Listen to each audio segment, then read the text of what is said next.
Olá, meu nome é Raul Galahad, sou professor de Direito Administrativo 1 e Administrativo 2 e também da disciplina Direito da Informática na Universidade Federal do Amapá, Unifap. Sou também doutor em Direito pela Universidade Federal de Minas Gerais, UFMG. Eu vou trabalhar hoje com vocês um tema do Direito Administrativo 1, que se refere aos princípios administrativos. Na verdade, eu vou falar mais especificamente dos princípios administrativos do artigo 37 da Constituição. Lá estão inseridos a legalidade, a impessoalidade, a moralidade, a publicidade e a eficiência. Tá? Alguns chamam de princípios expressos, princípios expressos, princípios administrativos expressos na Constituição. Na verdade, os 5 princípios contidos no artigo 37 da Constituição, eles são os principais princípios administrativos elencados na Constituição. Mas princípios expressos, administrativos expressos, não estão ali só no artigo 37. Existem outros princípios que são também consagrados de forma expressa na Constituição, principalmente ali no artigo 5º da Constituição. Logo no caput da Constituição você tem, o que a gente tem? A gente tem a questão da igualdade. A igualdade também é um princípio que a administração pública, o serviço público, a administração direta e indireta, enfim, o servidor público, principalmente, tem que observar. Não é? E aí também menciona outros princípios de natureza processual, administrativa, tais como contraditório, ampla defesa, que regula tanto o processo criminal, mas regula também o processo administrativo. Alguma contenda que qualquer interessado, qualquer cidadão tenha perante a administração pública, a administração pública deverá observar o contraditório e a ampla defesa. Então, essa observação, desde já, é bom que a gente situe que a gente está limitando o nosso estudo aos princípios expressos no artigo 37. Certo? A primeira coisa aqui que vem é o seguinte: o que é princípio? José Cretella Neto diz que princípio é um ordenamento nuclear. Não é? É aquilo que informa uma determinada ciência. No caso, são os princípios informativos do direito administrativo brasileiro. Esses princípios expressos estão ali no artigo 37, de forma mais concisa e elencada num artigo só, mas pertinente aí também a observação de que existem outros princípios administrativos expressos ao longo da Constituição. Tá?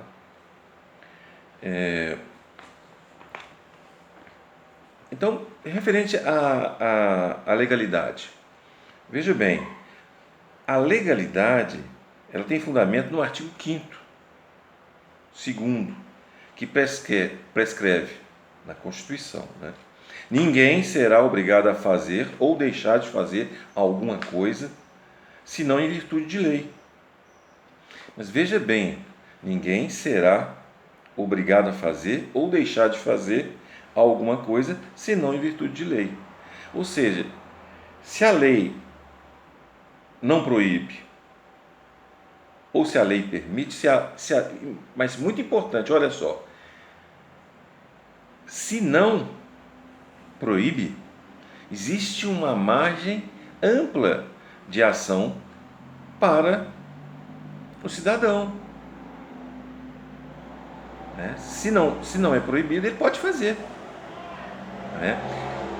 Aqui já vem uma diferença, né? Essa legalidade é a legalidade para o particular, certo? O,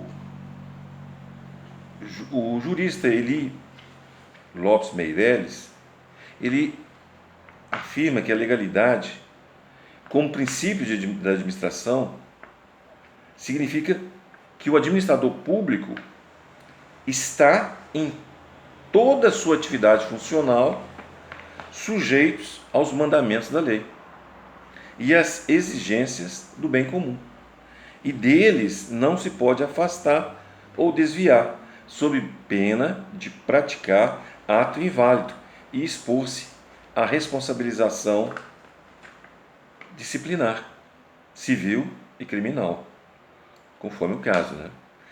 Essa aí é a legalidade administrativa. Porque no caso do servidor, né, que está em ação, né, que está exercitando uma função administrativa, ele está obrigado, até no que ele vai fazer, ele só pode fazer o que a lei permite, o que a lei prevê. Tá certo? Não tem aquele amplo campo de possibilidade que se refere à legalidade civil, à legalidade para o particular. Essa legalidade aqui dos órgãos da administração direta e indireta, da administração direta e indireta, do serviço público, do servidor público, é uma legalidade mais estrita. Tá?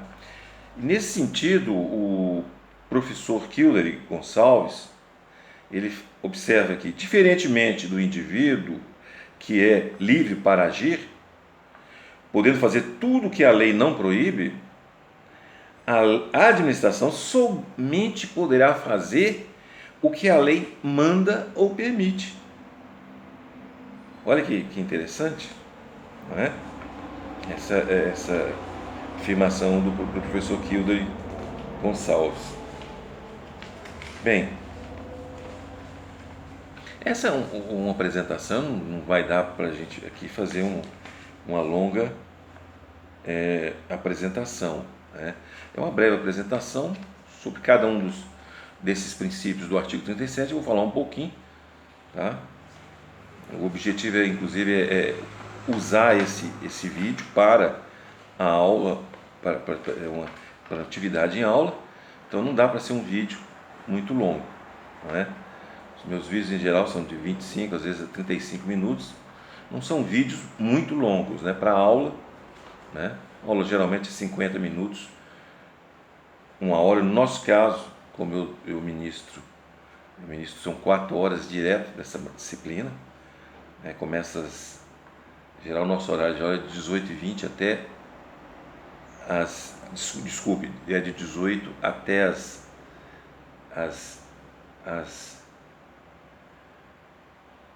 22 horas, né? Ou quando é na parte da tarde, começa às 2 e vai até às 18h20. Então aí dá, pelo menos, tirando um intervalo, um pequeno descanso para quem esteja ouvindo, para quem esteja participando da atividade. No final dá 4 horas, né? Mas em geral, o vídeo eu não faço um vídeo muito longo. Tá. Um outro princípio expresso no artigo 37 da Constituição da República é o da impessoalidade.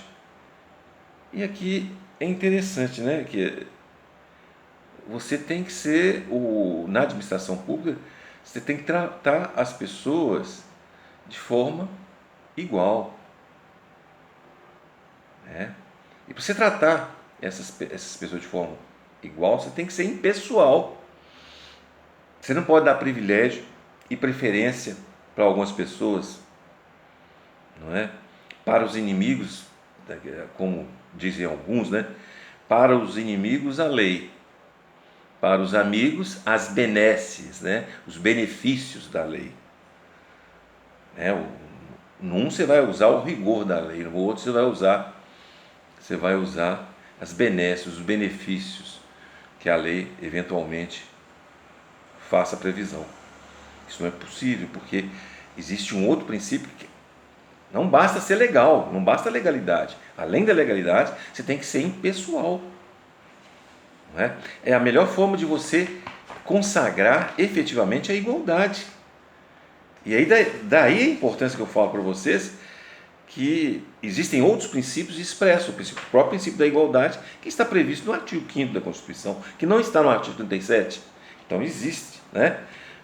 Daí a importância dessa relação que existe entre impessoalidade e igualdade. A impessoalidade como desdobramento do princípio da igualdade. E vocês vão, essa referência vocês vão encontrar no livro de Direito Administrativo Brasileiro do Eli Lopes Meireles. Ele cita exatamente isso. O princípio da impessoalidade como desdobramento do princípio da igualdade. No que se estabelece que o administrador público deve objetivar o interesse público, sendo em consequência inadmissível o tratamento privilegiado, tá certo? Que já nós mencionamos atrás, tá certo? Um outro princípio, gente, que é extremamente importante é o princípio da moralidade administrativa, né? Como princípio, segundo Eli Meireles, que constitui hoje um pressuposto de validade de todo o ato da administração pública. Não basta ser legal, não basta ser impessoal, tem que ser também moral, né? Tá certo? E é interessante que eu vou aqui citar uma decisão do Supremo Tribunal Federal que diz o seguinte, do STF: a atividade estatal, qualquer que seja o domínio institucional de sua incidência, está necessariamente subordinada à observância de parâmetros ético-jurídicos, que se refletem na consagração constitucional do princípio da moralidade administrativa.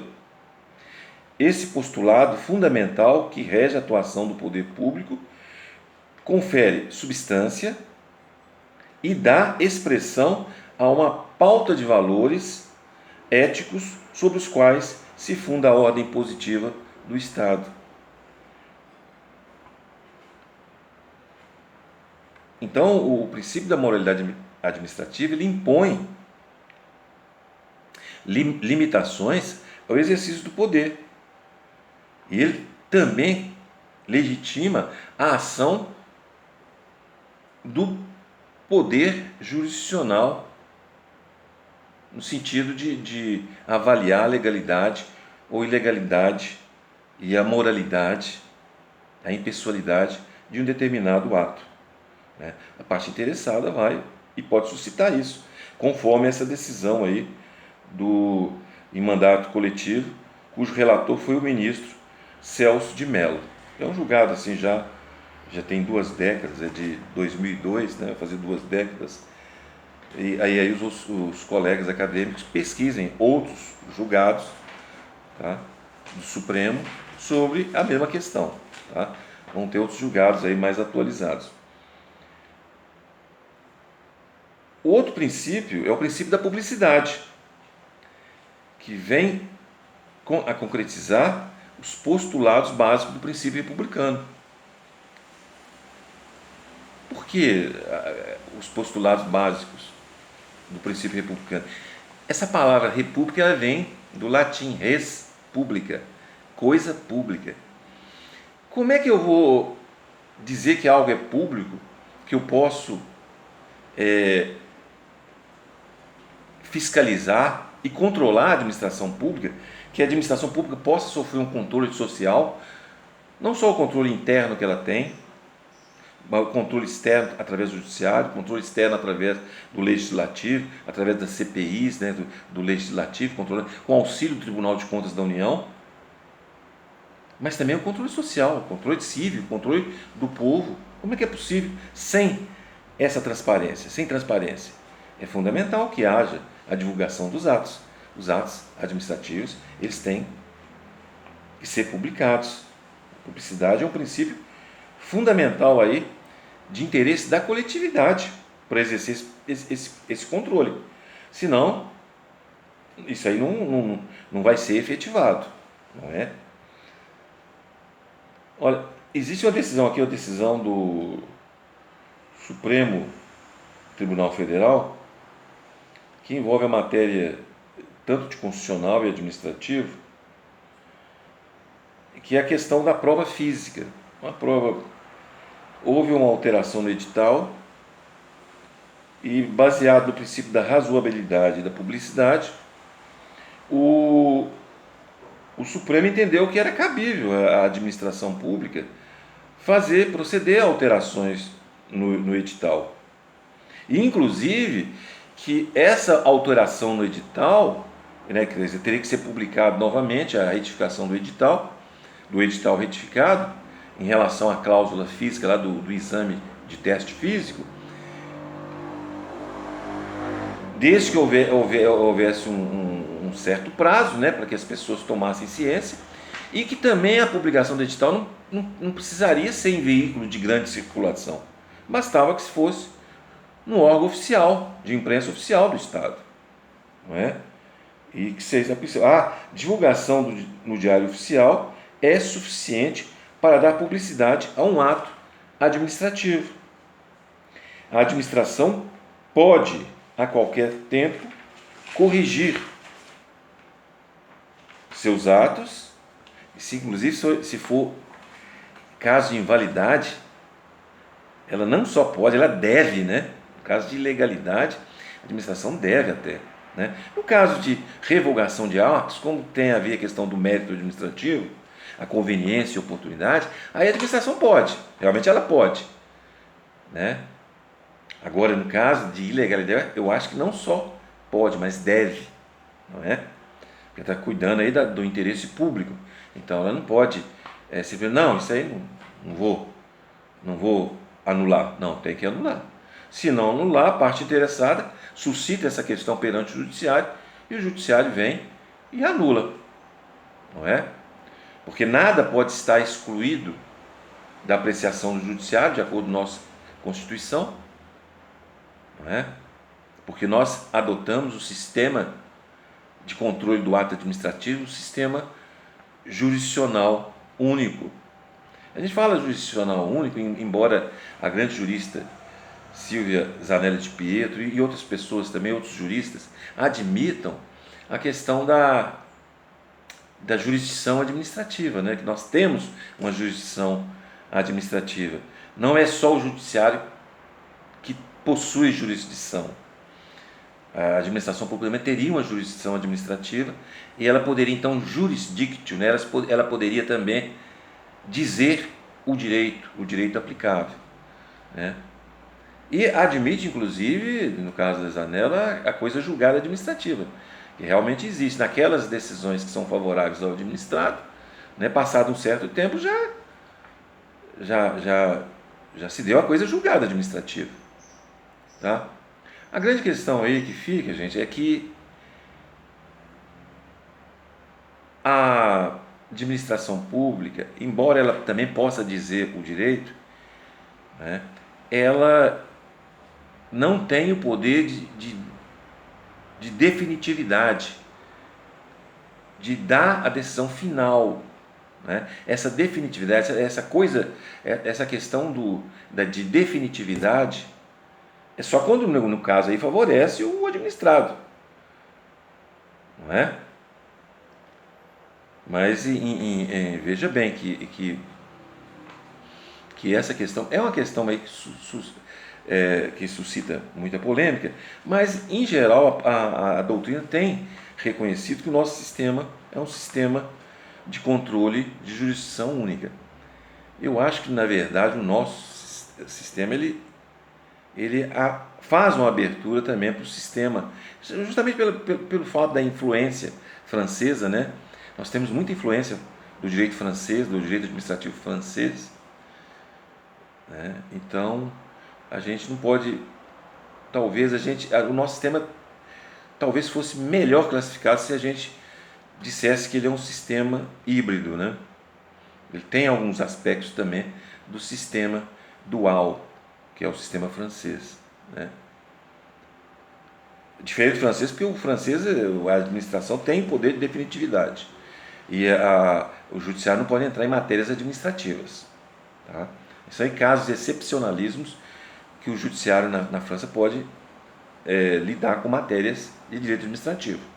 Agora, o nosso sistema não. Nosso sistema sempre abre essa possibilidade para o judiciário apreciar. E o judiciário que tem o poder de definitividade. Então, daí, né, a gente levar essa matéria com uma certa cautela. Tá? Então, está aí também mais um princípio, né, o princípio da publicidade. E o último princípio é o princípio da eficiência. A Silvia Zanella de Pietro, ela diz que o princípio da eficiência, ele gera duas necessidades. A primeira é relativamente à forma de atuação do agente público, que o que se espera do agente público é o melhor desempenho possível de suas atribuições, a fim de obter os melhores resultados. Então, o agente público, ele deve procurar desempenhar da melhor forma possível as suas atribuições. Deve realizar a questão não só com competência, com habilidade profissional, técnica, né? Deve procurar prestar o melhor serviço possível aos administrados, aos cidadãos. E também um outro aspecto dessa necessidade, o princípio da eficiência enseja, é quanto ao modo de organizar, estruturar e disciplinar a administração pública. Exige-se que da administração que seja o mais racional possível, no intuito de alcançar melhores resultados na prestação dos serviços públicos. Tá? Aqui cumpre ressaltar que o princípio da eficiência está muito estranho, né? A gente está falando tanto da administração, falamos aí da administração, da influência do direito administrativo francês no direito administrativo brasileiro, mas é que lembrar que quanto a esse princípio da eficiência, ele vem da experiência administrativa dos Estados Unidos, tá? É mais sob a influência aí daquela ideia de administração empresarial competente e eficiente. Embora o Estado, você não pode dizer que o Estado é uma empresa, né? Não é essa atividade empresarial, mas que seja o Estado também uma administração eficiente. Isso aí foi introduzido com a emenda constitucional número 19, em 1998, durante o governo do presidente Fernando Henrique Cardoso. Tá? Então, fica essa questão aí, tá? Esse registro referente, né, a emenda constitucional 19 de 1998, ela trouxe importantes inovações, né, inclusive prevendo a aferição de desempenho e a capacitação dos servidores públicos. Tudo isso aí a fim de verificar mesmo se a administração pública e os servidores da administração pública estão realmente buscando realizar o princípio da eficiência. Não basta prever o princípio, você tem que ter também critérios para aplicação, para depois verificar também se esses princípios estão sendo aplicados. Os princípios eles são tanto melhores na medida em que são aplicados, na medida que são efetivados. Não adianta, né, o direito ser só a previsão normativa. É necessário que o direito também seja concretizado. E como é que ele se concretiza? Ganhando efetividade, sendo aplicado. Tá? Bem, gente, basicamente então é isso, tá? Que eu tinha para falar sobre os princípios administrativos do artigo 37 da Constituição, tá? Relembrando que esses princípios são apenas os expressos ali no artigo 37, mas que há outros princípios expressos na Constituição, no artigo 5º, o princípio da igualdade, o princípio da, da, da, da do processo administrativo, né, de contraditório, de ampla defesa, a questão da prescritibilidade das decisões administrativas, não é? E aí você tem também a questão do regime próprio de previdência, lá que está no artigo, só me engano, no artigo 42 da Constituição, que no regime próprio de previdência você tem que ter controle, você tem que ter quem gere, quem promove a gestão do regime próprio de previdência. Regime próprio de previdência é interessante, né? Regime próprio de previdência, a previdência social, a própria previdência brasileira, ela não usa o SUS, né? Ela tem uma previdência própria, né? Os servidores da previdência social do Brasil, eles têm uma previdência própria, tem um regime próprio de previdência, não é? E as atividades gestoras de regimes próprios de previdência, elas têm que exercitar, são regidas pelo controle e pela transparência. É consagrado expressamente isso aí em relação, quer dizer, são outros princípios. E ali está escrito no artigo 42, deverá seguir os princípios do controle e da governança, da transparência. Então, considerados também como princípios, né? Princípios aí aplicados mais especificamente em relação ao regime próprio de previdência, mas que também são princípios administrativos. Então, existem outros princípios administrativos expressos fora do artigo 37, mas nós exploramos mais hoje os contidos no artigo 37. Depois eu vou fazer um outro sobre os demais princípios, falar um pouquinho sobre os demais princípios expressos na Constituição, princípios que são de natureza administrativa. E depois, um terceiro momento, falar dos princípios implícitos, né? Implícitos são aqueles que não estão previstos expressamente, mas que também regulam o direito administrativo, que também regulam a administração pública. Então nós teremos oportunidade também de verificar em outros estudos a continuidade do estudo referente aos princípios administrativos. Então, por hoje, fundamentalmente eu fico nisso, com essas observações feitas, tá? E desejo para vocês um bom estudo do direito administrativo, né? Que estudar os princípios, gente, de qualquer matéria do direito administrativo, direito ambiental, direito processual, direito eleitoral, é muito importante o estudo dos princípios. Porque na medida que você manuseia bem os princípios, você consegue visualizar os vários compartimentos jurídicos, os vários temas jurídicos de uma forma mais sistêmica. Então é muito importante que a gente conheça os princípios fundamentais de qualquer ciência. Tá? No caso aqui nós vimos hoje os princípios informadores expressos no artigo 37 da Constituição, que são informadores do direito administrativo, tá? Expressamente previsto no artigo 37. Desejo para vocês, então, tudo de bom, boa sorte e até a próxima. Tá? Que Deus proteja a todos.